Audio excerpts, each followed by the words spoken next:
Comment avoir la bonne posture face à un client quand on lui parle? La première chose à avoir, j'en ai parlé déjà dans la vidéo précédente, c'est de ne pas se positionner comme un simple exécutant.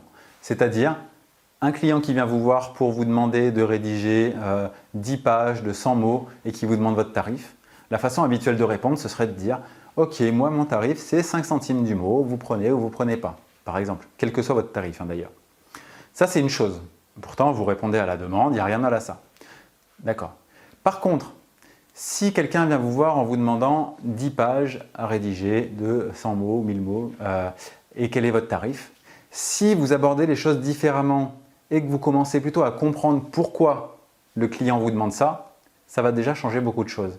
Si vous comprenez pourquoi le client vous demande ça, vous allez lui poser des questions. Parce qu'on ne vous demande pas de tout comprendre comme ça avec une petite boule magique. Non, non, ça ne marche pas comme ça. Il faut peut-être lui poser des questions, ce qui va déjà lui montrer que vous vous intéressez à son projet et que votre objectif, ce n'est pas juste d'avoir une prestation de plus, de signer un client de plus parce que vous en avez besoin, parce que vous n'avez plus de clients dans 2 ou 3 mois et il faut bien avoir des factures à faire pour faire rentrer un petit peu d'argent et survivre, tout simplement.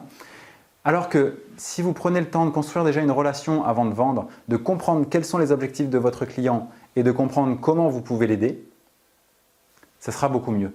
Parce que vous ne serez plus une personne lambda qui va vouloir répondre à sa question, vous serez une personne qui sera intéressée à lui et vous serez une personne qui aura compris peut-être quels sont les objectifs que cette personne a.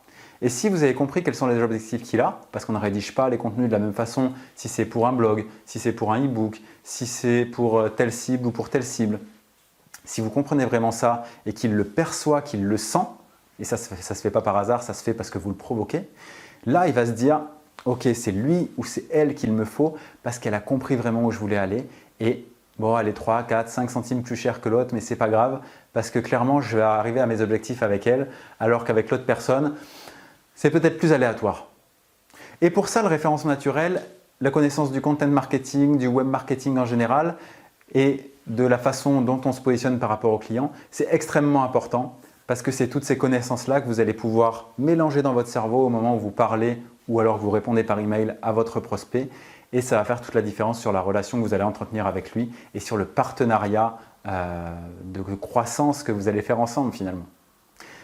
J'espère que c'est clair pour vous, que ça vous donne envie d'en savoir plus parce que clairement, ça change le game, comme on pourrait dire. Et on va parler de justement un pré-audit qui fait vendre demain où ça reprend un petit peu ce qu'on vient de dire ici. C'est-à-dire une fois que vous avez déjà votre client en ligne de mire, comment vous pouvez faire pour lui faire percevoir toutes ces choses-là. Donc on en parle dès demain. En attendant, n'hésitez pas à liker cette vidéo, à vous abonner à la chaîne, à cocher la petite cloche et à télécharger la checklist du rédacteur web SEO en commentaire si vous ne l'avez pas encore récupéré. À demain!